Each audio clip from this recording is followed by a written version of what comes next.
Hello and welcome back to everyone. मेरा नाम है राहुल और आज की इस कंप्लीट क्लास के अंदर हम डिस्कस करने वाले हैं टारगेट बैच के बारे में। और ये बैच उन बच्चों के लिए है जो बच्चे क्लास 9th के अंदर एडमिशन लेना चाहते हैं सैनिक स्कूल या फिर नवोदय स्कूल में। मेरा नाम है राहुल। चलिए शुरू करते हैं और समझने की कोशिश करते हैं कि लास्ट क्लास में हमने एक्चुअल में पढ़ा क्या था। उसके आगे से आज हम शुरुआत करने वाले हैं। तो लास्ट क्लास में आप सभी को पता है कि हमने पढ़ा था अंडरस्टैंडिंग क्वाड्रिलेटरल्स के कॉन्सेप्ट, जिसमें सारे हमने कॉन्सेप्ट्स पढ़ लिए थे, उनके प्रॉपर्टीज के बारे में हमने जाना था। इसके साथ साथ हमने ये भी डिस्कस किया था कि जो हमारे क्वाड्रिलेटरल्स होते हैं उनमें कौन कौन से टाइप्स होते हैं, उनकी फैमिली के बारे में जाना था। इसके अलावा कुछ फॉर्मूले भी हमने देखे थे। तो आज हम क्वेश्चन सॉल्व करने वाले हैं इस अंडरस्टैंडिंग क्वाड्रिलेटरल के ऊपर बेस्ड। जो क्वेश्चन है उन्हें हम देखेंगे कि किस तरीके के क्वेश्चंस आपके एग्जाम्स में पूछे गए हैं। चलिए शुरुआत करते हैं।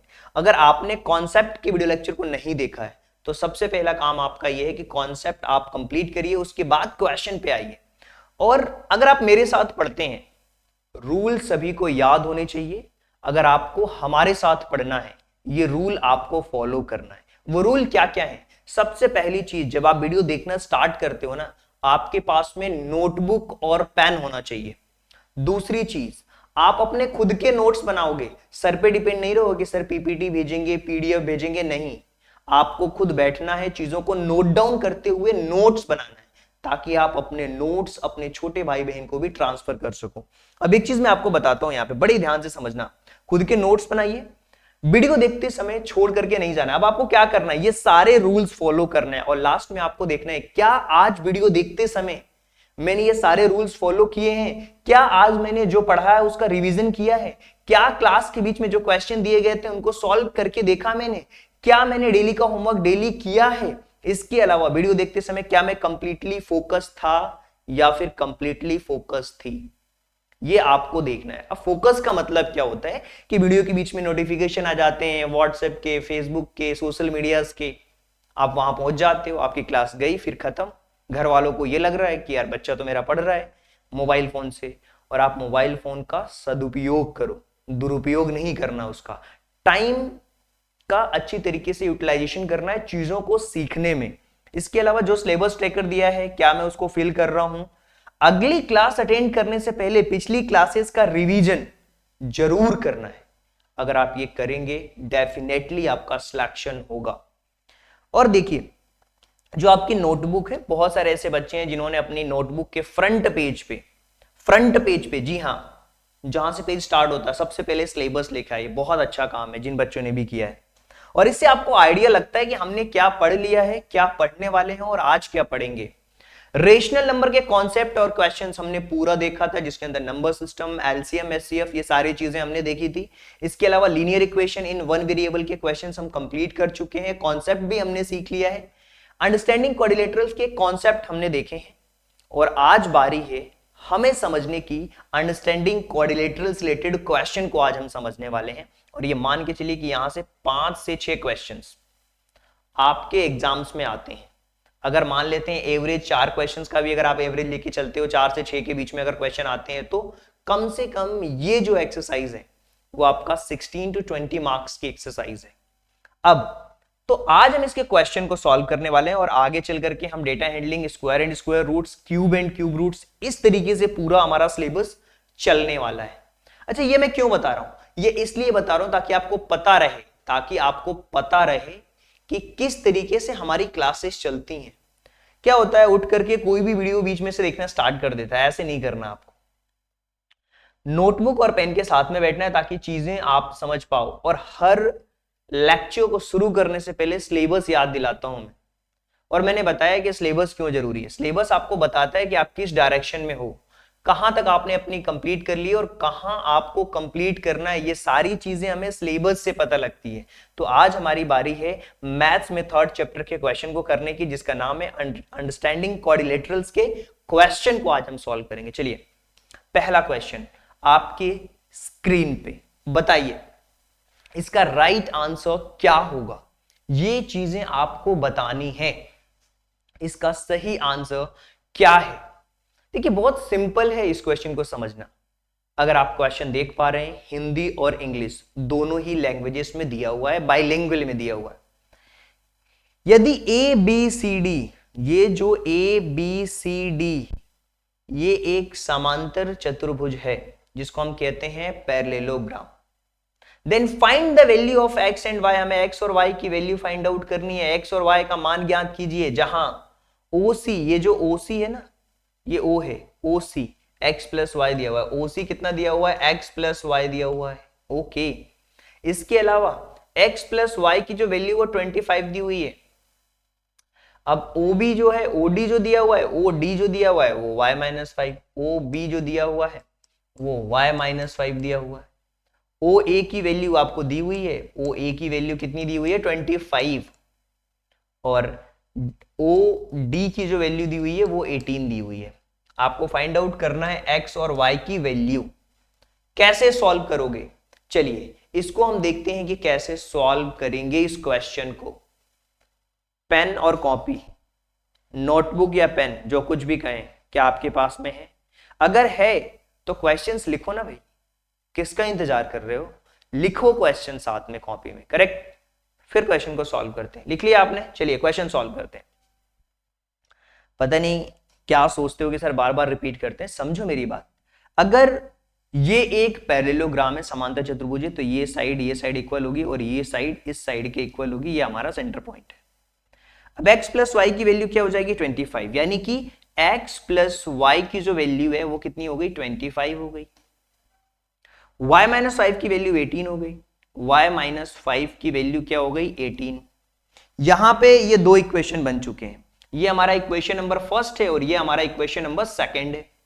तो y की वैल्यू इक्वेशन नंबर सेकंड से क्या आएगी, फ्रॉम इक्वेशन नंबर सेकंड। तो y की वैल्यू क्या हो जाएगी, 5 उधर ट्रांसफर हो जाएगा, तो 18 प्लस 5, और 18 प्लस 5 का मतलब y की जो वैल्यू आ जाएगी वो 23 आ जाएगी। जब y की वैल्यू 23 आ चुकी है तो x की वैल्यू हम फाइंड आउट कर सकते हैं। वो कैसे हम फाइंड आउट करेंगे x की वैल्यू? x की वैल्यू इसके अंदर हम पुट कर देंगे।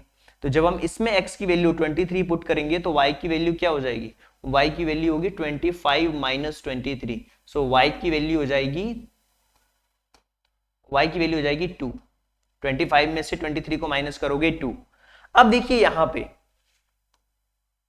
2 और 23, यही आपका करेक्ट x की वैल्यू, सॉरी y की वैल्यू 23 और x की वैल्यू 2 आनी चाहिए। सो x की वैल्यू ये आएगी, ये y की वैल्यू नहीं है, वो x की वैल्यू है। यहां पे मैंने गलत कर दिया है, यहां पे हमारा y की वैल्यू आ गई थी, y की वैल्यू हमने फाइंड आउट कर ली थी।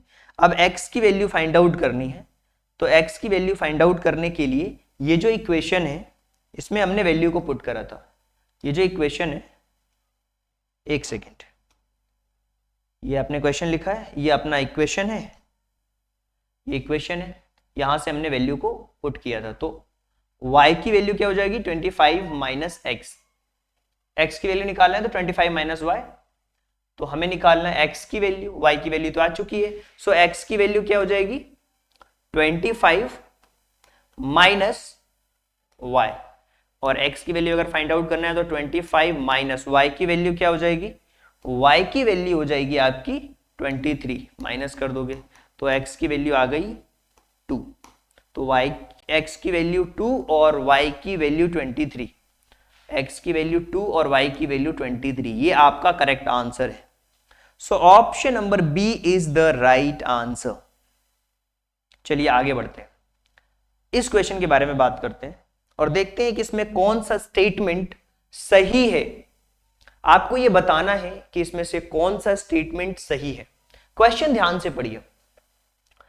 अब पैरेललोग्राम आपको पता है, पैरेलल लाइन होती है और आमने सामने की साइड इक्वल होती है। ट्रेपेजियम इज अ ट्रेपेजियम, बिल्कुल सही बोल रहा है, ये जो लाइन लिखी हुई है वो सही है, करेक्ट है। एंड एवरी रोम्बस, जो हमारा रोम्बस है वो काइट भी है, बिल्कुल काइट भी है रोम्बस हमारा, और पैरेललोग्राम हमारा ट्रेपेजियम भी, यानी कि पहला स्टेटमेंट तो हमारा सही है पढ़ करके। क्यों? हमने कॉन्सेप्ट में ये चीजें पढ़ी थी, फैमिली में देखा था, जब हमने पूरा वो डायग्राम आपको दिखाया था कॉन्सेप्ट वाले वीडियो लेक्चर में, इसके ठीक पिछली क्लासेस को आप देखना। सेकंड स्टेटमेंट लिखा हुआ है कि every rectangle is a square, क्या जो हमारा रेक्टेंगल है वो हमारा स्क्वायर है क्या? देखिए दोनों अलग अलग बातें हैं।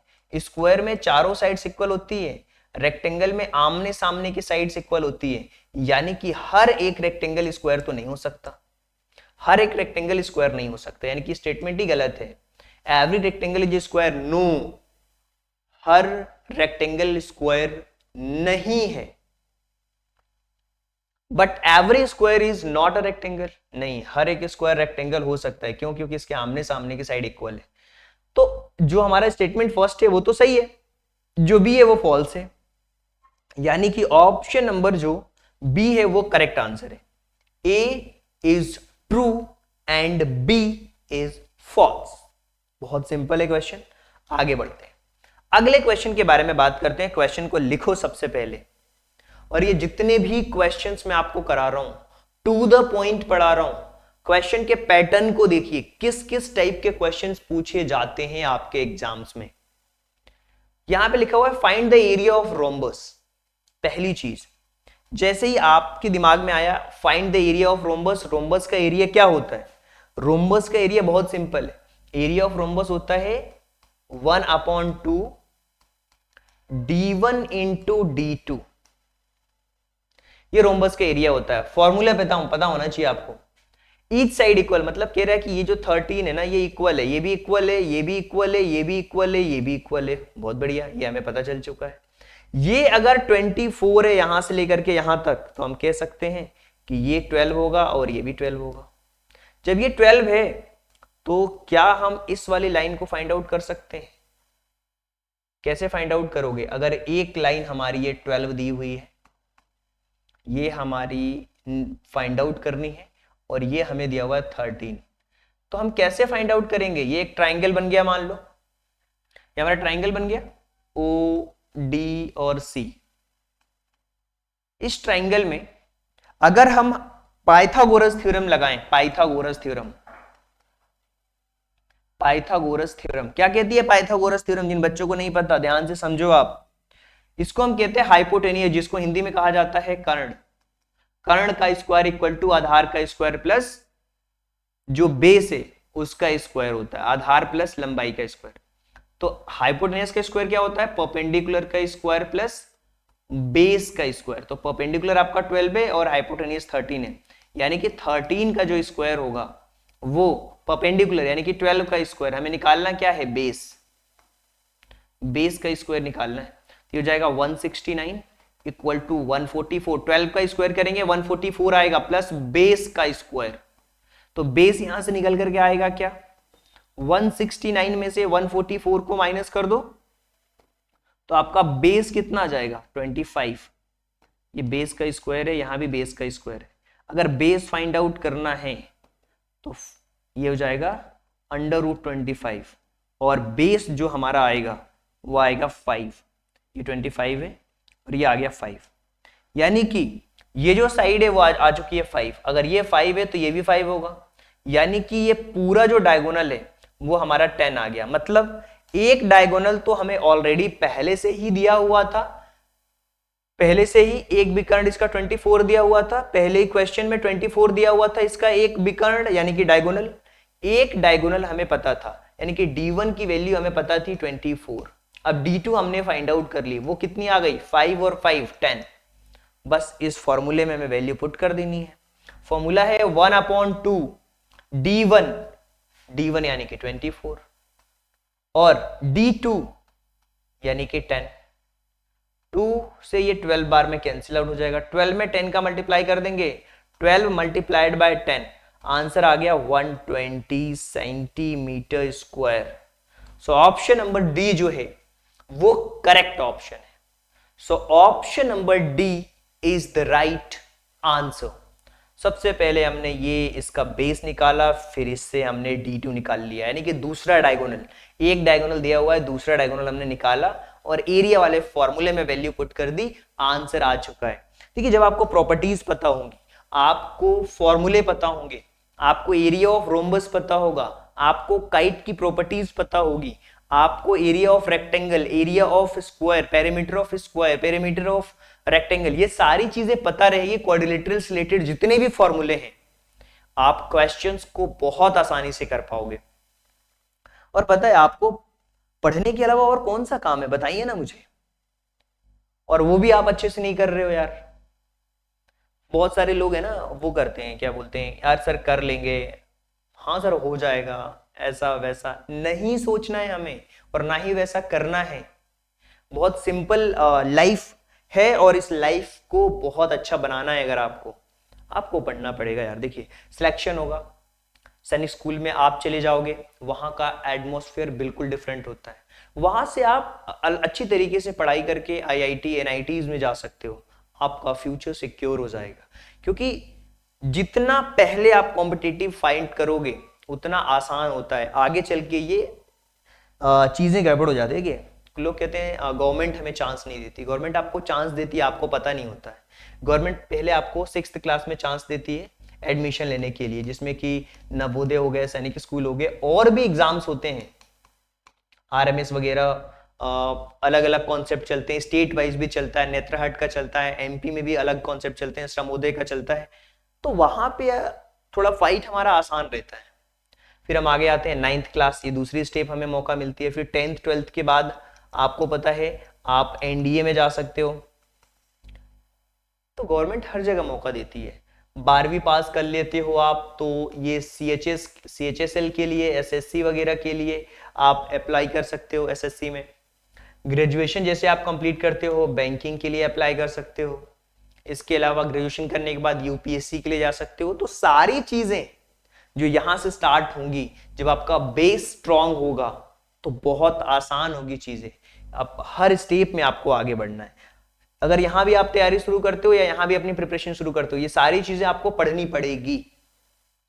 बेसिक कॉन्सेप्ट चेंज नहीं होते। पैरेललोग्राम आज से 15 साल पहले भी चतुर्भुज था, जिसको हिंदी में कहते हैं, और आज भी वही है और आने वाले समय में भी वही रहेगा। उसकी प्रॉपर्टीज चेंज नहीं होंगी। तो पढ़ना है कब ध्यान से वो आप डिसाइड कर लो। चलिए क्वेश्चन देखिए ध्यान से, क्वेश्चंस लिखते भी जाइए कॉपी में। मेरे को बहुत अच्छा लगता है यार वो जो बच्चे कॉपी में लिखते हैं और मुझे बताते भी हैं सर कि हमने कंप्लीट किया है। बहुत सारे बच्चों का कॉल आता है, जो बच्चे मेंटरशिप प्रोग्राम में जुड़े हुए हैं वो दिखाते हैं अपनी कॉपियां, 1-to-1 कम्युनिकेशन होता है, अच्छा लगता है मुझे। देखिए एक सर्कल दिया हुआ है, ये सर्कल के अंदर एक स्क्वायर है और हमें जो रेक्टेंगल के अंदर inscribed in the circle having side 8 centimetre, ये देखिए 8 सेंटीमीटर ये है और 6 सेंटीमीटर ये है। हमें साइडेड रीजन के एरिया फाइंड आउट करना है। तो सबसे पहले तो इस रेक्टेंगल जो स्क्वायर है इसका एरिया फाइंड आउट करेंगे, या रेक्टेंगल है, सॉरी रेक्टेंगल है, उसका एरिया फाइंड आउट करेंगे। तो एरिया ऑफ रेक्टेंगल सबसे पहला काम है हमें फाइंड आउट करना, area of rectangle find out करना। तो यहां से हमने फाइंड आउट कर लिया एरिया ऑफ रेक्टेंगल। वो कितना है हमारा, एरिया ऑफ रेक्टेंगल कितना हो जाएगा, लेंथ इंटू ब्रेड्थ। तो क्या हो जाएगा 8 मल्टीप्लाइड बाय 6 यानी कि 48 सेंटीमीटर स्क्वायर। ये एरिया ऑफ रेक्टेंगल आ चुका है, यानी कि ये वाला जो एरिया है वो हमने निकाल लिया, ये एरिया पूरा निकल चुका है। अब जब ये एरिया पूरा निकल चुका है तो हमें क्या निकालना है, हमें ये जो सर्कल है ना इसका एरिया फाइंड आउट करना है। ये जो सर्कल है इसका एरिया फाइंड आउट करना है और इस सर्कल के एरिया को फाइंड आउट करने के लिए कुछ चीजें की जरूरत है। वो क्या, हमें चाहिए रेडियस। हमें क्या चाहिए, हमें रेडियस चाहिए। तो वो कैसे फाइंड आउट होगा, सबसे पहले तो ये पूरा फाइंड आउट करोगे और इसका हाफ कर दोगे। ये डायमीटर है, ये पूरा यहां से यहां तक डायमीटर, सर्कल का जो डायमीटर है वो यहां से यहां तक है, और रेडियस निकालना है तो डायमीटर का हाफ कर दोगे, रेडियस आपको निकल करके मिल जाएगा। 8 और 6 दिया हुआ, यहाँ पे देखिए एक और से ट्राइंगल बन चुका है, यहाँ पे कुछ इस तरीके का ट्राइंगल बन रहा है, कुछ इस तरीके का ट्राइंगल बन रहा है। वो हम कैसे देखेंगे, ये देखिए, करेक्ट। अब ये 8 दिया हुआ है, ये 6 दिया हुआ है, इसको हमें फाइंड आउट अगर करना है तो कैसे होगा, 8 का स्क्वायर प्लस 6 का स्क्वायर, 8 8 या 64 और ये 36, ये कितना हो जाएगा 100, और 100 किसका अंडर रूट है। अगर हमें BD फाइंड आउट करना है तो BD की वैल्यू अगर फाइंड आउट करना है, ये BD की वैल्यू फाइंड आउट करते हैं, ये जो डायमीटर है BD अगर फाइंड आउट करना है तो ये हो जाएगा आपका AB का स्क्वायर प्लस ये जो है ये 6, डायरेक्ट AD लिख देता हूं, चलिए AD का स्क्वायर, ये हो जाएगा 8 का स्क्वायर प्लस 6 का स्क्वायर, 8 8 या 64 प्लस 36 100, और BD अगर फाइंड आउट करना है, ये BD का स्क्वायर हो गया, अगर आपको BD फाइंड आउट करना है तो ये क्या हो जाएगा 10, क्या हो जाएगा 10, क्योंकि 10 का स्क्वायर 100 होता है। अब ये आ चुका है 10, 10 का हाफ डायमीटर अगर फाइंड आउट करना है तो ये तो डायमीटर हो गया आपका। रेडियस अगर हम देखें, रेडियस वो कितना हो जाएगा 5 हो जाएगा। अब इस जो सर्कल है इसका एरिया हमें फाइंड आउट करना होगा, area of circle find out करना होगा।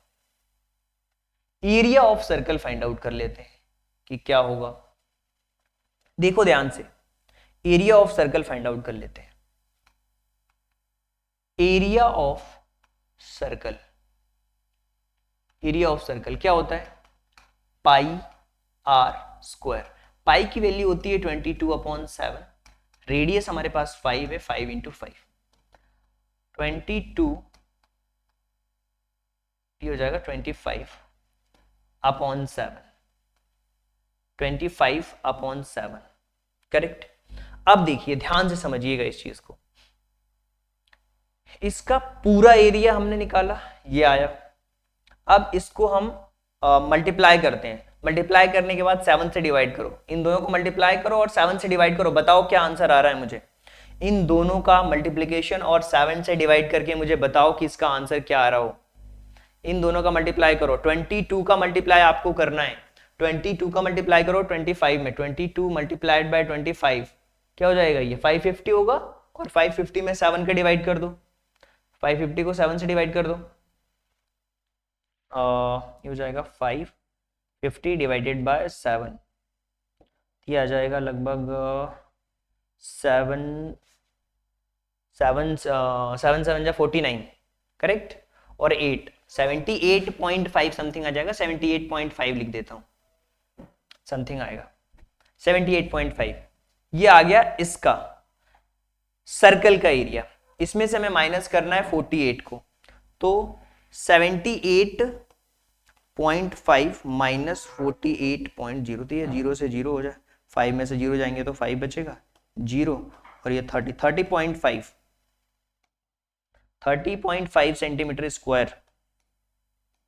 Option number B is the correct answer. बहुत सिंपल है ये क्वेश्चन। सबसे पहले हमने सर्कल का एरिया फाइंड आउट किया। सर्कल का एरिया जब तक नहीं फाइंड आउट कर सकते थे जब तक इसका हमें रेडियस नहीं मिल जाता, और रेडियस फाइंड आउट करने के लिए हमें ये पूरा डायगोनल फाइंड आउट करना पड़ता है, और डायगोनल के लिए हमने पाइथागोरस थ्योरम लगाई इस ट्राइंगल में ए बी डी में।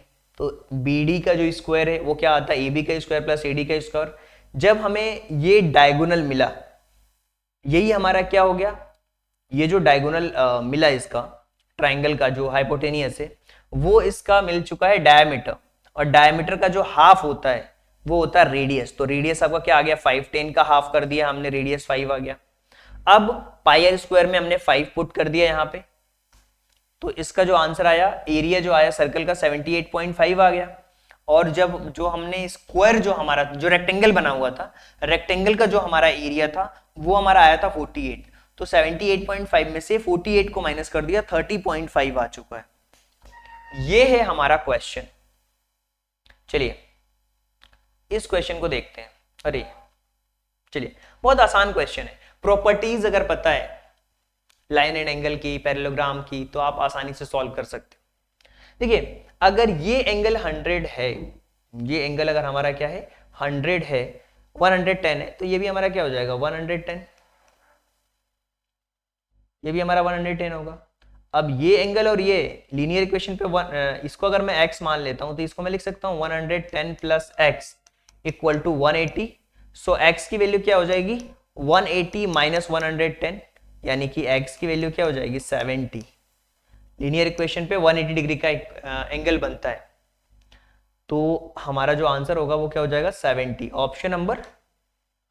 Option number D is the correct answer. बहुत सिंपल क्वेश्चन था। चलिए आगे बढ़ते हैं, इस क्वेश्चन के बारे में बात करते हैं। समझने की कोशिश करिए कि क्वेश्चन में क्या दिया हुआ है, कैसे हम सॉल्व कर सकते हैं, कौन सी अप्रोच लगाएंगे कि क्वेश्चन हमसे बनने लगे। ज्योमेट्री बहुत सिंपल होती है, इसमें कुछ चीजें होती हैं जो पता होना चाहिए, वो है आपको पता होना चाहिए properties.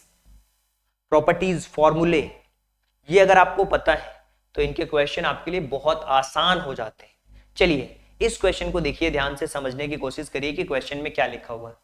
In this figure ABCD square, ये स्क्वायर है, dx cut the side of at BC की साइड को कट कर रहा है, और इसमें CO2 115 दिया हुआ है। हमें x की वैल्यू फाइंड आउट करनी है, ये वाली वैल्यू हमें क्या करनी है, फाइंड आउट करनी है।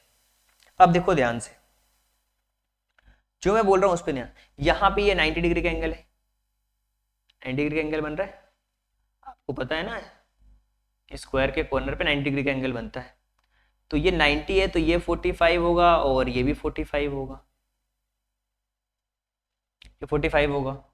जब ये 45 होगा, ध्यान से समझना, जब ये आपका 45 होगा, जब आपका ये 45 होगा, अब समझना ध्यान से, थोड़ा सा जूम कर दिया मैंने क्वेश्चन को ताकि समझ में आए अच्छी तरीके से। ये 45 होगा, ये वाला जो एंगल होगा, ये वाला, ये क्या होगा, ये 115 है, तो ये हमारा क्या होगा, 180 में से 115 माइनस करेंगे, 180 माइनस 115, 10 में से 5 गए तो 5, 7 में से 1 गया 6, 65 होगा, यानी कि ये 65 हो गया।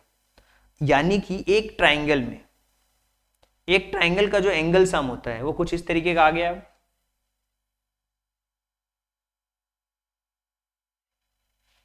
ये आया। और यहां पे कुछ चीजें क्लियर हो चुकी हैं कि ये हमारा 45 है, ये हमारा 65 है, और ये हमारा x है। एंगल सम प्रॉपर्टी लगा देंगे हम ट्राइंगल की। वो क्या कहता है, वो कहता है कि जो एंगल सम प्रॉपर्टी है वो 180 डिग्री होती है, यानी कि 45 plus 65 plus x equal to 180 degree. इन दोनों को प्लस कर दो, क्या होगा, 0, ये हो गया 110 plus x equal to 180। So x की वैल्यू क्या हो गई, 180 माइनस 110, सो x की वैल्यू आ गई 70 डिग्री, ये 70 हो जाएगा। तो यहां पे जो वैल्यू आएगी वो 70 डिग्री आएगी। ऑप्शन नंबर जो बी है वो आपका करेक्ट ऑप्शन होगा। Option number B is the right answer. ये हमने किया यहां पे। चलिए नेक्स्ट क्वेश्चन के बारे में बात कर लेते हैं। और इसका बताओ, ये डायरेक्ट फॉर्मूला ही है यार, ये तो डायरेक्ट फॉर्मूला ही हमारा है। ध्यान से पूछा गया है कि the area of square having diagonal of length d, सो उसका जो डायगोनल होगा वो क्या होगा। देखिए ये हमारा स्क्वायर होता है, ठीक है, स्क्वायर में चारों साइड इक्वल होती है, और ये अगर डायगोनल होगा तो डायगोनल का फॉर्मूला क्या होता है, d1 into d2, 1/2 d1 into d2। तो यहां पे क्या हो जाएगा, अगर ये भी d है, ये भी d है, तो d इंटू d अपॉन 2, यानी कि d स्क्वायर अपॉन 2। तो इसका फॉर्मूला क्या बन जाएगा, d square upon 2। 1/2 d1 into d2 होता है, d1 हमारा d है और ये भी d है, डायगोनल d से डिनोट कर रहे हैं दोनों को, तो d इंटू d स्क्वायर हो जाएगा। Option number B is the correct answer. चलिए आगे बढ़ते हैं, इस क्वेश्चन को बताइए।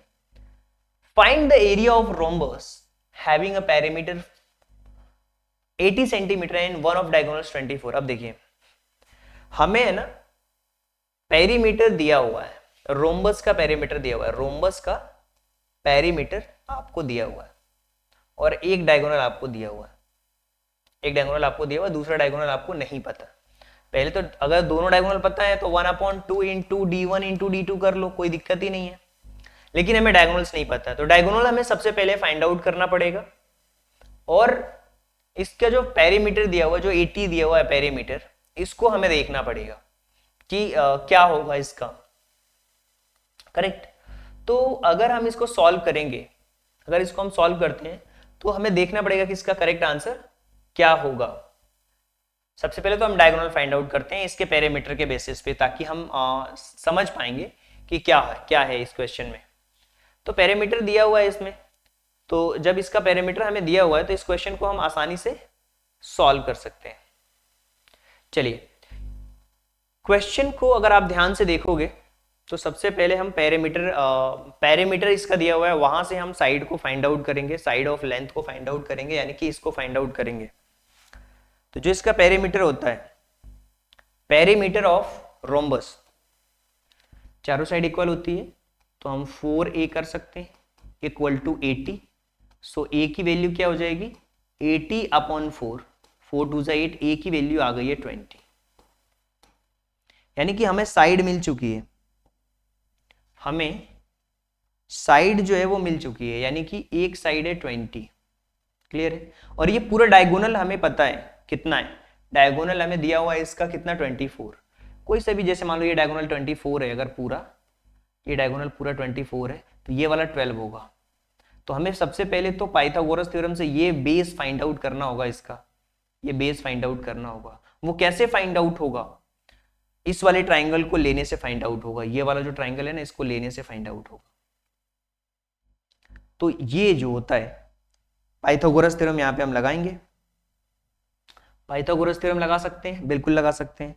पाइथागोरस थ्योरम क्या कहता है कि जो हाइपोटेनियस का स्क्वायर, चलो इसको a मान लो, इसको b मान लो, इसको c मान लो, तो ये हाइपोटेनियस का स्क्वायर, हाइपोटेनियस का स्क्वायर इक्वल टू परपेंडिकुलर का स्क्वायर प्लस बेस का स्क्वायर। तो जो हाइपोटेनियस है वो 20 है, 20 का स्क्वायर इक्वल टू परपेंडिकुलर आपका 12 आ गया, करेक्ट, 12 का स्क्वायर प्लस बेस, तो ये होगा 400 इक्वल टू 144 प्लस बेस का स्क्वायर, बेस का स्क्वायर। तो क्या होगा यहाँ पे, अगर हम देखें ध्यान से तो यहाँ पे 400 माइनस 144 इक्वल टू बेस का स्क्वायर, इक्वल टू क्या होगा बेस का स्क्वायर होगा, करेक्ट, इक्वल टू बेस का स्क्वायर होगा। तो 400 में से 144 को हम माइनस करेंगे तो क्या हो जाएगा 256 होगा, 256 होगा। तो यहां पे बेस जो आया वो 256 आया, ये बेस का स्क्वायर है। लेकिन जब हम बेस फाइंड आउट करेंगे, जब हम यहां पे बेस फाइंड आउट करेंगे इसका, तो अंडर रूट 256, और 256 किसका स्क्वायर रूट है, 256 16 का स्क्वायर रूट है, ये आपको पता होना चाहिए, 16 का स्क्वायर रूट है, तो यहां पे होगा ये 16, यानी कि बेस हमारे पास मिल चुका है 16, यानी कि ये आपका 16 आ चुका है, 16 आ चुका है ये 16 है, यानी कि इधर वाला भी क्या होगा 16 होगा जी, बिल्कुल करेक्ट। और ये पूरा 24 है। अब इसका जो फॉर्मूला है वो हमें कंप्लीटली पता है कि क्या होगा। चलिए, area of rhombus, area of rhombus 1/2 d1 into d2 होता है। अब हमारे पास दोनों डायगोनल आ चुके हैं, एक डायगोनल तो पहले दिया हुआ था 24, तो 1/2 इंटू 24 मल्टीप्लाइड बाय d2, तो d2 क्या हो जाएगा 16 और 16 32, चलो इसको मल्टीप्लाई कर लो, 12 इंटू 32 कर लो, आंसर आ जाएगा 12 इंटू 32, तो 12 2 जा 24, कैरी 2 आई, 12 3 जा 36 और 2 38, 384 सेंटीमीटर स्क्वायर, यानी कि ऑप्शन नंबर सी जो है वो करेक्ट आंसर है। Option number C is the correct answer, 384 जो है वो आपका सही आंसर है। देखिए क्वेश्चन बहुत आसान होते हैं, एक बार क्वेश्चंस को पैटर्न को समझो, क्या अप्रोच लगानी है उसको देखो, फिर उस क्वेश्चन को सॉल्व करो। देखो आसानी से क्वेश्चन आपको बनेंगे वो क्वेश्चन, ये मेरा वादा है, ये मेरी गारंटी है। क्वेश्चन उन्हीं बच्चों को बनते हैं जो क्वेश्चन को ध्यान से पढ़ते हैं, प्रॉपर्टीज को समझते हैं। इस क्वेश्चन को देखो, वैसे तो ये लाइन एंड एंगल का क्वेश्चन है, लेकिन फिर भी मैं आपको करा रहा हूं इस क्वेश्चन को, ध्यान से देखिए। एडजेसेंट फिगर, अब एडजेसेंट का मतलब क्या होता है भैया, ये है और इसमें ये भी फिगर है। Bisect angle A and B, meet at point P, C दिया हुआ है 100, ये भी दिया हुआ 60। ए पी और बी, हमें ये वाला एंगल मेजर करना है, ये वाला एंगल मेजर करना है। अब देखो, अगर ये वाला एंगल मेजर करना है ना आपको, तो सबसे पहले ये वाला एंगल अगर आपको पता चल जाता है तो आपके लिए काम आसान हो जाएगा। कैसे, ध्यान से देखो। अगर ये हमारा जो एडजेसेंट फिगर वाला दिया हुआ है जिसमें कि 60 और 100 दिया हुआ है, इस क्वेश्चन को आप एक बार ट्राई कर सकते हो और ट्राई करने की कोशिश करो कि क्या अप्रोच लग सकती है। जो भी हमने कॉन्सेप्ट पढ़े हैं उसमें कौन सा हम अप्रोच लगा सकते हैं, ये आपको देखना पड़ेगा। जब आप ये समझ जाओगे ना कि हाँ हम इसमें ये अप्रोच लगा सकते हैं या फिर हम इसमें ये अप्रोच लगा सकते हैं, तो चीजें आप समझने लगोगे, चीजें आपको क्लियर होने लगेंगी। क्लियर है, समझ पा रहे हो आप चीजों को कि कैसे मैं चीजों को बता रहा हूं कि कैसे क्लियर होगी चीजें? बिल्कुल हो जाएंगी क्लियर। ध्यान से समझो। जब कुछ इस तरीके का क्वेश्चन आ जाता है, जब कुछ इस तरीके का क्वेश्चन होता है, तो हमें चीजों को समझने में एक अप्रोच लगानी होती है। सबसे पहले हम उस अप्रोच को लगाएंगे, क्लियर है, और फिर क्वेश्चन हमसे बनेंगे। देखो, जो इसका एंगल सम होगा, जो इसका एंगल सम होगा, ये एक एंगल है और ये एक एंगल है, इसको ए और बी मान लेते हैं, ये पूरा पूरा। ये जो एंगल होगा उसका ये हाफ होगा, ये जो एंगल होगा इसका ये हाफ होगा, ठीक है। जो इनका एंगल सम होगा वो क्या होगा? Angle A plus angle B plus angle C plus angle D equal to 360। D C और डी तो दिया हुआ है, angle A plus angle B plus 60 plus 100 equal to 360। अब इन दोनों को प्लस कर लो, angle A plus angle B equal to 360 minus 160। इन दोनों को प्लस करके इस तरफ ले गए, माइनस कर दिया हमने। Angle A plus angle B equal to 200। अब समझना, angle A plus angle B equal to 200 आया। यहां तक तो आपको चीजें क्लियर हो चुकी होंगी कि इन दोनों एंगल का सम 200 है, करेक्ट। बट अगर मैं केवल इस एंगल की बात करूं तो ये एंगल ए का आधा होगा और ये एंगल बी का आधा होगा। ये एंगल ए का आधा होगा, ये एंगल बी का आधा होगा, करेक्ट। एंगल ए का आधा यानी कि 1/2 और ये भी 1/2 यानी कि 1/2 हम कॉमन ले लेते हैं, 1/2 ए होगा और ये भी प्लस 1/2 बी होगा। क्यों होगा? क्योंकि हम अब ये छोटा वाला ट्राइंगल ले रहे हैं। अगर ये दोनों पता लग जाए तो ये हमारे लिए आसान हो जाएगा निकालना।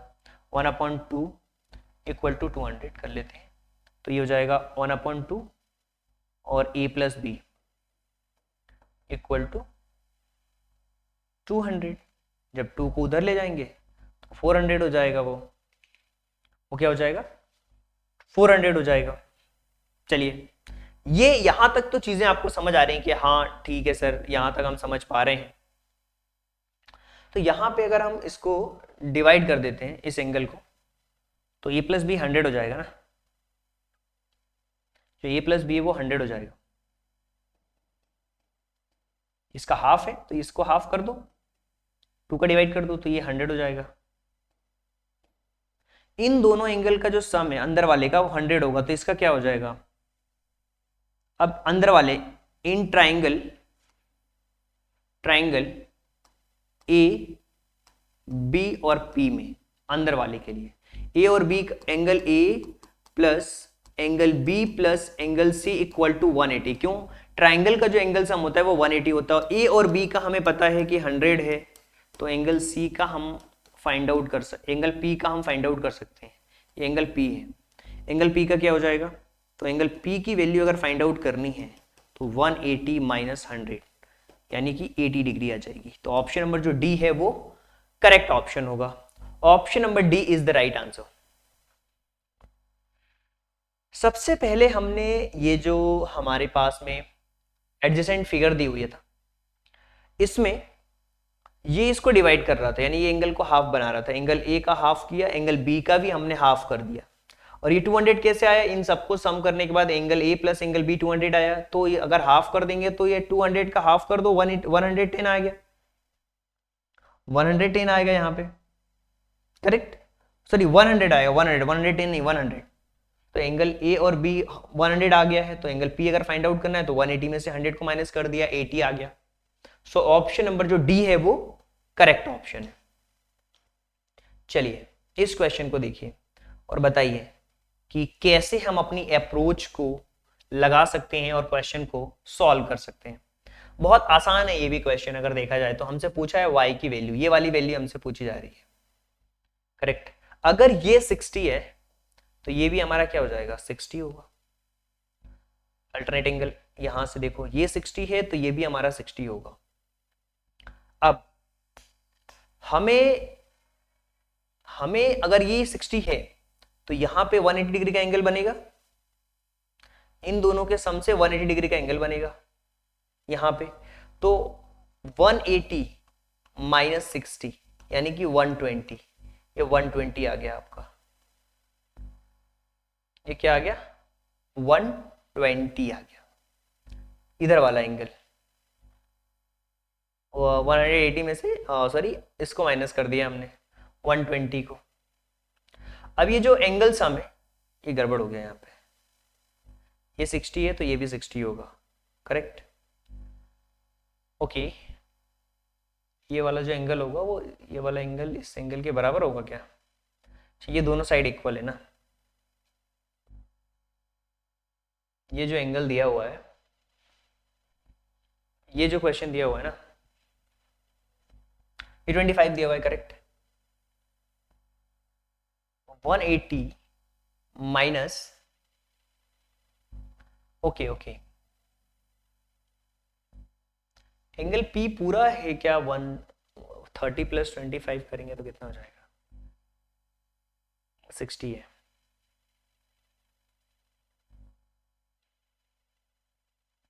ओके, P कंप्लीटली हमारा हो जाएगा, S होगा। ये क्वेश्चन में क्या लिखा हुआ है, एक सेकेंड, इस क्वेश्चन को ध्यान से पढ़ो। हमें क्या फाइंड आउट करना है? हमें y की वैल्यू फाइंड आउट करनी है। ये y है, इसकी वैल्यू फाइंड आउट करनी है। ओके, ये तो हमें क्लियर है। अब यहां पे हमें प्रॉपर्टीज लगानी है। सबसे पहले हम कौन सी प्रॉपर्टीज लगाएंगे? अगर हमारे पास में, अगर ये हमारे पास में 60 दिया हुआ है, ये 60 दिया हुआ है, ये 25 दिया हुआ है, ये कंप्लीट 60 नहीं दिया हुआ है, ये वाले एंगल का बस दिया हुआ है हमें 60। करेक्ट। और ये हमें 25 दिया हुआ है। अगर ये 25 दिया हुआ है तो 60 और प्लस 60 180 में से हम किसको माइनस कर सकते हैं? 50 उसको क्या बोलते हैं, ये दोनों साइड हमारी इक्वल हो जाएगी, तो 25 और 25 50 हो जाएगी। यानी कि ऐसा देखो, एंगल R, ये P और S, ये वाला जो एंगल है, ये वाला जो एंगल है, एंगल ऐसा लिखता हूं मैं, एंगल RPS प्लस RPS और जो हमारा एंगल है RSP, एंगल RSP। करेक्ट। और प्लस PRS लिख लो, एंगल PRS 180 डिग्री होगा। ये छोटे वाले ट्राइंगल में ले रहे हैं हम, तो देखो RPS ये नहीं पता हमें, तो इसको लिख देता हूं RPS प्लस ये 25 है, ये भी हमारा ये इक्वल है, तो दो एंगल हमारे इक्वल होंगे। क्यों? क्योंकि जब भी हम बात करते हैं किसी भी ट्राइंगल में, अगर दो साइड उसकी इक्वल है तो दोनों एंगल भी इक्वल होंगे, तो ये भी 25 हो जाएगा। तो 25 plus 25 equal to 180 degree. So angle RPS plus 50 equal to 180 degree. So angle RPS equal to 180 minus 50, 180 minus 50 होगा यहां पे, तो 180 में से 50 को माइनस करोगे 130 आ जाएगा RPS। यानी कि ये जो हमारा डायग्राम दिया हुआ है जिसमें कि RPS 1, ये हो जाएगा 130 हो गया ये हमारा। और ये हमारा क्या है, ये हमारा 25 है। और ये भी हमारा क्या हो जाएगा 130 हमें देखना है, करेक्ट। तो आरपीएस की वैल्यू क्या हो जाएगी हमारे, सॉरी पीआरएस होगा ना, पीआरएस इसकी वैल्यू होगी ना, ये दोनों सेम है। पीआरएस ये होगा 130,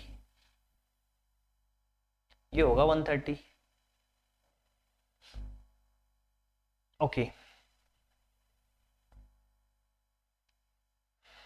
ओके, ये 130 है, अल्टरनेट एंगल से ये भी 130 हो जाएगा। ट्रायंगल एंगल सम प्रॉपर्टी लगा लो इसमें, इससे भी आ जाएगा क्यू पी आर, तो P plus R plus Q, P Q R कर लेते हैं। Angle P plus angle Q plus angle R equal to 180 degree. तो यहाँ पे P की वैल्यू है 60 प्लस Q की वैल्यू हमें नहीं पता Y है, और R की वैल्यू है 130 इक्वल टू 180। तो अब हमारे पास क्या हो जाएगा, 190 हो जाएगा, ये 190 होगा,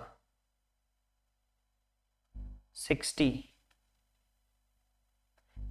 plus 30, 60 plus 30, 190 plus y equal to 180। कुछ तो गड़बड़ लग रहा है ये।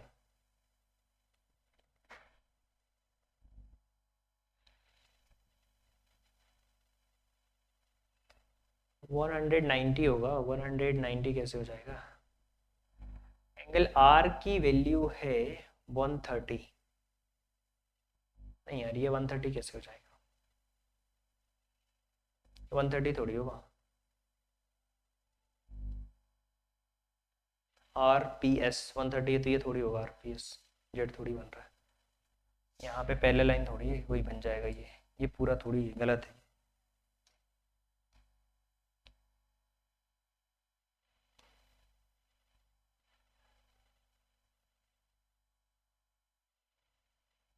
इस क्वेश्चन को ध्यान से देखो, यहीं पे हमने मिस्टेक करी है पता है। इस क्वेश्चन को फिर से देखते हैं, इस क्वेश्चन को हम फिर से देखेंगे। कॉपी में आपने नोट डाउन कर लिया है, करेक्ट। चलिए यहां पे सबसे पहला काम हमारा है ट्राइंगल्स को फाइंड आउट करना, और ट्राइंगल्स में हम एंगल सम प्रॉपर्टीज सबसे पहले यूज करने वाले हैं। तो सबसे पहले जो ट्राइंगल हम यूज करने वाले हैं वो हमारा कौन सा होने वाला है, वो होने वाला है हमारा ये छोटा वाला ट्राइंगल, जिसमें कि PRS फॉर्म लेने वाले हैं। तो सबसे पहले इन ट्राइंगल PRS, ये जो छोटा वाला ट्राइंगल है इसमें हम सबसे पहले हम बात करने वाले हैं। तो इसमें जब हम बात करेंगे तो एंगल हमारा P, R और S ये दोनों साइड इक्वल है हमारी, तो angle P plus angle R plus angle S equal to 180 degree. अब ये तो आपको क्लियर होना चाहिए। चलिए एंगल P और एंगल R और एंगल S दो चीजें हैं जो कि बिल्कुल आपको क्लियर कट समझ में आएंगी कि जो P है, जो R है और ये जो S है, यानी कि ये वाला जो एंगल है एंगल R, जो PRS है, इसकी वैल्यू अगर हम देखें तो क्या होगी इसकी वैल्यू बहुत आसान है, क्योंकि अगर दो साइड है दी हुई है, यहाँ पे दो साइड है, तो एक जो हमारी वैल्यू होगी वो हमारी ये भी 25 हो जाएगी। क्लियर, ये भी 25 हो जाएगी। क्यों, दो साइड इक्वल है, ये भी 25 ये भी 25। अब तो ये क्या होगी, एंगल सम प्रॉपर्टी से अगर हम फाइंड आउट करेंगे तो क्या हो जाएगी, ये हो जाएगी 25 plus angle R plus 25 equal to 180 degree. तो यहाँ पे एंगल R की अगर हम वैल्यू देखें 50 और 25 और 25 50 हो जाएगा, और ये 180 डिग्री हो गई। तो एंगल R की जो वैल्यू है वो कितनी आ जाएगी, 180 माइनस 50। तो एंगल R की वैल्यू क्या है, 130 हो गई। यार एंगल R की वैल्यू को तो हमने 130 पहले भी निकाला था, लेकिन ये वाला 130 है, तो ये वाला कितना हो जाएगा, इस वाले ट्राइंगल के लिए यहाँ पे एक 180 डिग्री का एंगल बनेगा। तो अगर इधर वाला निकालना, अब इन ट्राइंगल ये वाला PQR, in triangle P Q R, angle R हमें फाइंड आउट करना है अगर, तो 180 में से 130 को माइनस कर लेंगे, लीनियर इक्वेशन यहाँ पे 50 आ जाएगा। एंगल आर इक्वल टू क्या आ गया, 50 आ गया। जो इंटीरियर एंगल होता है वो एक्सटीरियर एंगल, दो इंटीरियर एंगल का सम इसके बराबर होता है। 25 25 50 हो गया ये। अब यहाँ पे हम फाइंड आउट कर लेंगे इस ट्राइंगल में, angle P plus angle Q plus angle R equal to 180 degree. Angle P की वैल्यू है 60, एंगल Q की वैल्यू है Y और एंगल R की वैल्यू है 50 इक्वल टू 180। तो 50 और 60 110 plus Y equal to 180 degree. So Y की वैल्यू क्या हो जाएगी, 180 में से हम 110 को माइनस कर देंगे तो Y की वैल्यू आ गई 70। पता है क्या हुआ था, मैंने इसको 130 लिख दिया था, बल्कि ये 50 होगा, ये 130 हमने निकाला। चलिए, तो आई होप कि इसका आंसर आपको समझ आया होगा। सो इसका आंसर है 70। इस क्वेश्चन का जो आंसर है ना वो 70 is the right answer. 70 is the correct answer. इस क्वेश्चन में मैंने थोड़ा सा ज्यादा टाइम ले लिया, कोई बात नहीं, आगे बढ़ते। देखिए यार, मेरा एक सिंपल सा रूल है, जब तक चीजें फिनिश नहीं होंगी जब तक हम आगे नहीं बढ़ते। चलिए, इसमें मैंने पहले आंसर आपको बता दिया है। अब बताइए कि इसका आंसर कैसे आया है। इस वाले क्वेश्चन में आपको बताना है कि आंसर आपका कैसे आया है। अगर ये डायग्राम हमारा दिया हुआ है 110, ये 115 दिया हुआ है, करेक्ट, मैं लिख देता हूँ यहाँ पे, आप डायरेक्टली समझ पाओगे। और एंगल 2 जो दिया हुआ है वो 40 दिया हुआ है। तो एंगल 3 हमें फाइंड आउट करना है। तो हम कैसे फाइंड आउट करेंगे, देखिए ध्यान से, ये 110 दिया हुआ है, हमें ये वाला एंगल फाइंड आउट करना है, ये वाला एंगल फाइंड आउट करना है। सबसे बड़ी बात, ये हमारा 40 है, ये हमारा क्या है, 40 है। तो देखो, ये 115 है ना, ये 115 है, तो ये भी हमारा क्या हो जाएगा, 115, ये भी हमारा क्या हो जाएगा, 115। देखिए, मैं डायग्राम अब ड्रॉ कर रहा हूँ, मुझे एंगल 3 चाहिए, तो ये आप ऐसा मान लो कुछ इस तरीके से गया हुआ है, करेक्ट, और ये हमारी लाइन पैरेलल है और कुछ इस तरीके से जा रही है। हमें फाइंड आउट करना है ये वाला एंगल, ठीक है। हमें ये पता चल चुका है, ये है हमारे पास में 40, ये हमें पता लग चुका है, ये है हमारा 115। तो ये हमारा क्या होगा, ये हमारा क्या होगा, ये अगर 115 है तो 180 में से हम 115 को माइनस करेंगे। जब 180 में से 115 को माइनस करोगे तो 10 में से 5 गए तो 5, 7 में से 1 गए तो 6, 65, यानी कि ये हमारा कितना आ गया, 65।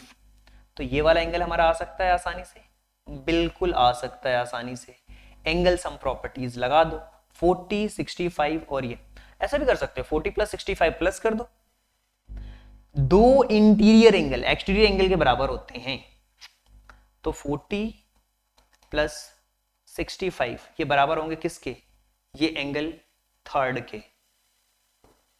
तो इसको प्लस कर दो, 105, 105 आ गया इसका आंसर। तो ये 105 इसका आंसर आएगा, ठीक है। एक और तरीका है, एंगल सम प्रॉपर्टी निकालो, इन दोनों को प्लस करो, और यहां पे हम मान लेते हैं कि कोई भी एक x, तो ऐसे भी निकाल सकते हो, वैसे 105 ये भी आ गया। अब देखो ऐसे कैसे निकालते हैं, 60 हो गया 40 plus 65 plus x equal to 180 degree. तो ये हो गया 5 और ये हो गया हमारा 105 plus x equal to 180 degree. So x की वैल्यू क्या हो जाएगी, 180 माइनस 105, ये हो गया 575 हो गया। अब 75 तो ये आ चुका है, बट ये वाला क्या होगा, ये वाला एंगल हमें फाइंड आउट करना है। तो 180 माइनस 75, 105 आ गया।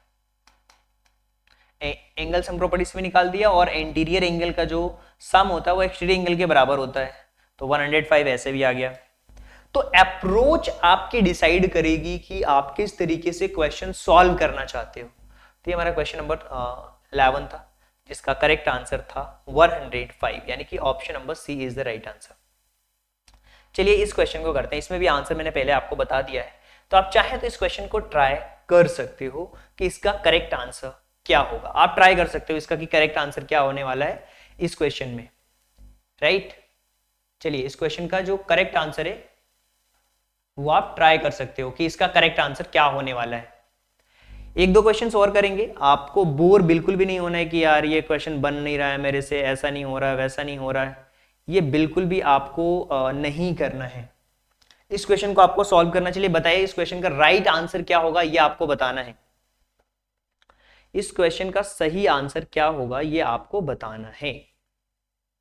देखिए ए बी आपको दिया हुआ है 2DC के बराबर है।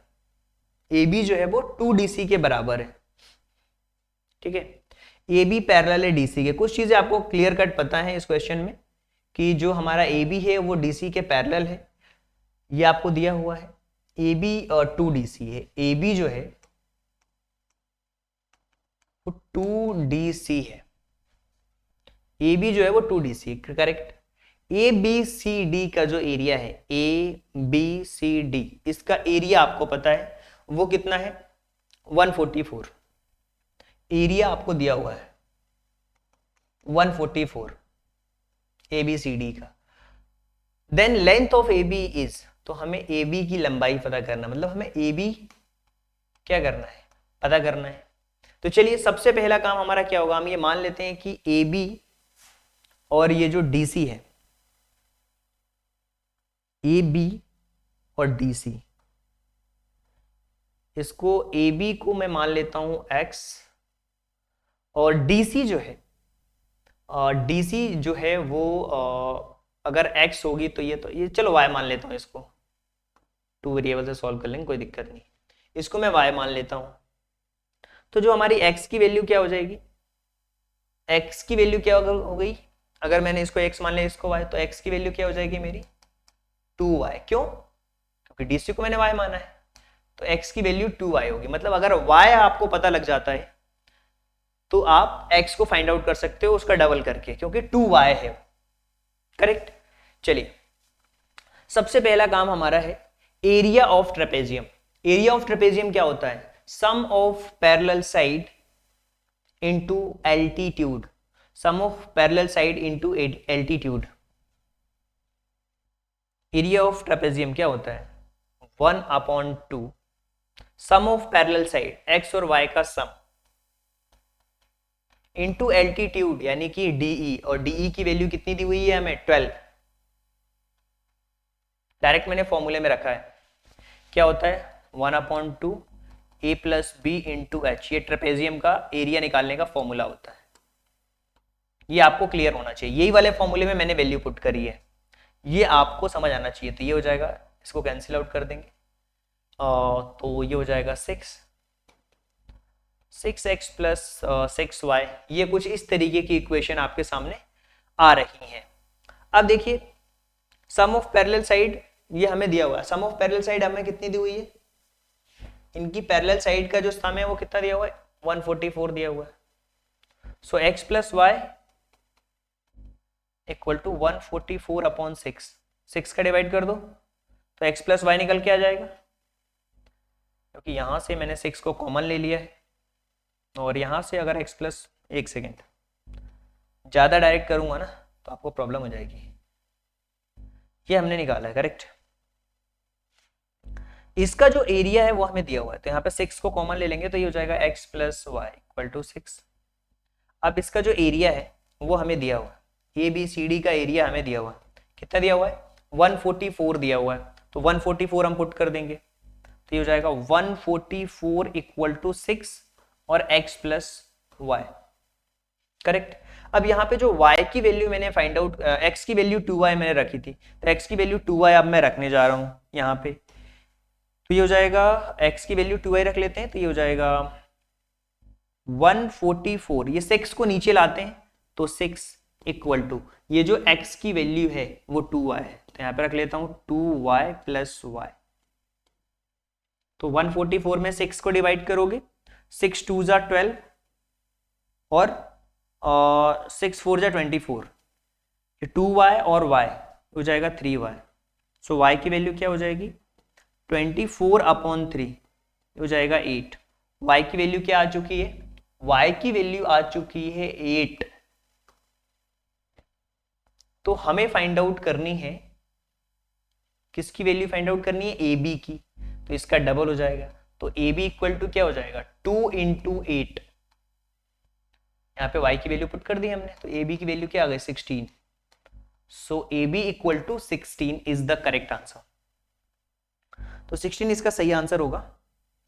सबसे पहले हमने फॉर्मूला लगाया, एक्स वाई माना, फिर हमने देखा कि इसका डबल है तो x इक्वल टू 2y रख दिया, फॉर्मूले में वैल्यू पुट करी, एरिया हमें दिया हुआ था 144, हमने वहां से ए बी की वैल्यू को फाइंड आउट कर लिया है। तो इसका जो करेक्ट आंसर होगा वो 16 होगा। 16 इज द राइट आंसर।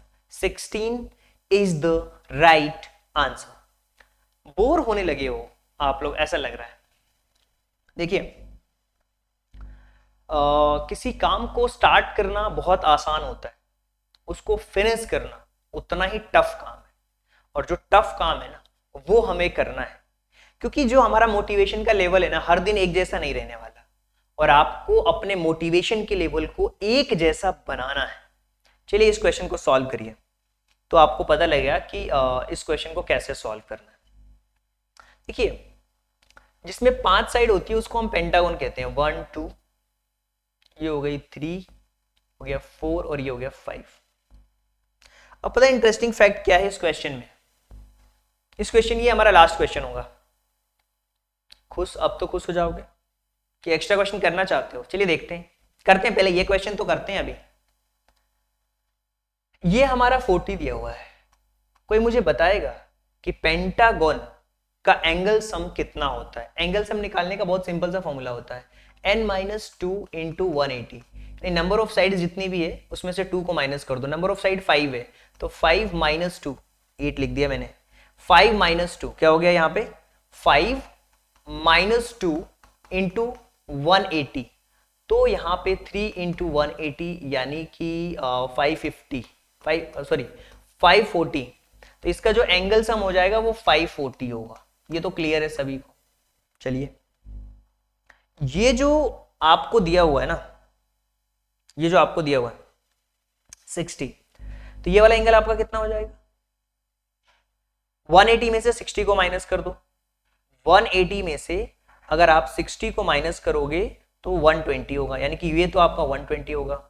अब यहां पे ये वाला जो एंगल होगा वो कितना होगा, 180 में से 50 को माइनस करोगे तो 130 आ जाएगा।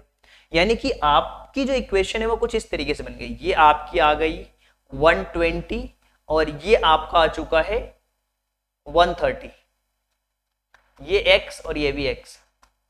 एंगल सम अगर इसका हम देखें तो कुछ इस तरीके से लिख सकते हैं। सबसे पहले तो 40 plus x plus x, 120 plus 130 equal to 540। तो यहाँ पे 40 और ये 160 हो जाएगा। 160 में 130 को हम प्लस कर लेंगे तो ये हो जाएगा आपका 160 प्लस 130 प्लस x और x 2x इक्वल टू 540। सो ये हो जाएगा हमारा 0 9 और 2 290 plus 2x equal to 540। So 2x की वैल्यू अगर फाइंड आउट करनी है तो 540 में से हम 290 को माइनस कर देंगे, तो ये हो गया 0 और ये हो गया 5 और यहां बचा हमारे पास 4, 4 में से 2 गए तो 2। सो अगर हम, ये होगी 2x equal to 250। So x की वैल्यू क्या हो जाएगी, 250 अपॉन 2, कैंसिल आउट करोगे 125 आएगा, x की value 125। So option number C जो है वो करेक्ट ऑप्शन होगा। अभी मैं ऑप्शन भी दे रहा हूं यहाँ पे, ये आ गया ऑप्शन, ये ऑप्शन नंबर सी है। ऑप्शन नंबर ये जो सी दिया हुआ है ना, ये करेक्ट आंसर, ये ऑप्शन है। ऑप्शन को हटा देता हूं मैं थोड़ी देर, तो आपको क्लियर कट समझ आएगा। ये है इसका कंप्लीट सोल्यूशन, ये है इसका कंप्लीट सोल्यूशन। तो यहां पे हमारा जो चैप्टर है वो खत्म होता है, जिसका नाम है अंडरस्टैंडिंग क्वाड्रिलेटरल्स। देखिए, प्रैक्टिस के क्वेश्चंस भी आपको सॉल्व करना है। प्रैक्टिस के क्वेश्चंस के लिए मैं आपको जो पीडीएफ देता हूं 1-to-1 कम्युनिकेशन में, जो आपको पीडीएफ मिलती है, ये किया है, इससे रिलेटेड आपको कुछ क्वेश्चंस और दिए जाएंगे घर पे करने के लिए, उसको भी आपको करना है। ऐसा नहीं कि केवल कॉपी में यही चीज लिख रहे हो, नोट्स बनाओ, अच्छी तरीके से बनाओ। और जो भी बच्चे चाहते हैं कि सर हमारा हाथ आप पकड़ लीजिए, हैंड होल्डिंग सपोर्ट चाहते हैं, वो लोग मेरे मेंटरशिप प्रोग्राम्स में ज्वाइन कर लेते हैं। देखिए वो कर सकते हो, हर कोई पता है पढ़ा रहा है, हर कोई पढ़ा रहा है, लेकिन मेरी एक अलग चीज है, मैं पढ़ाने के साथ साथ मेंटोरिंग करता हूं।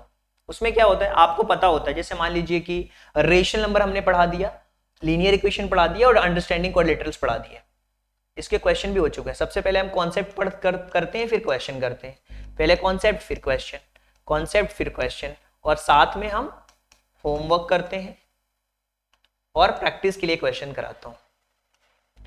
अब ये 3 चैप्टर हमारे खत्म हो चुके हैं, आगे हम डेटा हैंडलिंग पढ़ेंगे, कॉन्सेप्ट इसके सेम इसी तरीके से। और आप डेली क्या करते हो, ट्रैक करते हो, ये आपके टॉपिक ट्रैकिंग सीट है। तो ये मैथ्स का यहाँ पे है कि आपको पता रहता है कि हाँ मैं यहाँ तक मैंने कंप्लीट कर लिया है। अब बीच में क्या होता है, कुछ बच्चे स्किप कर देते हैं। अब जैसे मान लो ये वाला टॉपिक चल रहा है कंपेयरिंग क्वांटिटीज, तो आप यहाँ से शुरू तो कर सकते हो, आपको पता है कि मैं यहाँ से शुरू कर रहा हूँ। जब आप ट्रैक करते हो ना चीजों को, पता होता है कि मुझे ये कंप्लीट करना है, क्या ये मेरी चीज बाकी रह गई है, तो वहां से उन चीजों को बहुत अच्छा आप कर सकते हो। और लगातार देखने में अगर आपको बोरिंग लगता है तो वीडियो को पॉज करके 2 पार्ट्स में आप देख सकते हो। लेकिन हाँ, नोट्स आपको बनाने, अगर आप नोट्स बनाओगे तो कभी बोर फील नहीं करोगे। इसके अलावा ये तो मैं बताता हूँ, हैंड होल्डिंग सपोर्ट के लिए ट्रैकिंग भी करवाते हैं सिलेबस का मेंटोरिंग प्रोग्राम्स में। और इसके साथ साथ जो भी बच्चे हमसे जुड़ते हैं मेंटरशिप प्रोग्राम में, उनको क्या क्या मिलता है, सबसे पहले तो सिलेबस को एनालिसिस करवाते हैं। और ये मेंटोरिंग केवल सैनिक स्कूल के लिए नहीं है, अगर आप बोर्ड एग्जाम्स में भी हैं, मिलिट्री स्कूल के लिए, सैनिक स्कूल नवोदय, सभी के लिए मेंटोरिंग करते हैं। वीकली टेस्ट होगा, डाउट क्लियर करेंगे, डेली टास्क आपको दिए जाएंगे, डे वाइज ट्रैकिंग होगी, और वीकली आपकी रैंक की पोजीशन बताई जाएगी कि हाँ कि इतने बच्चों में आप कहाँ पे स्टैंड करते हो। एक पूरा इन्वायरमेंट आपको दिया जाता है, वो भी 1 to 1 होता है। आप किसी से कंपेयर नहीं करोगे कि हाँ भैया मेरे उससे कम आ रहे हैं, ज्यादा आ रहे हैं। हाँ, आप अपनी जो प्रिपरेशन है वो बहुत अच्छी तरीके से कर सकते हो मेंटोरशिप से जुड़ करके। सो आप जुड़ सकते हो। जुड़ने के लिए इस नंबर पे कॉल करिए, डिटेल में आप ले सकते हैं, डिटेल कॉल करके मेंटोरशिप की क्या डिटेल है। So thank you so much and thanks for giving your precious time at the last. God bless you. Thank you so much.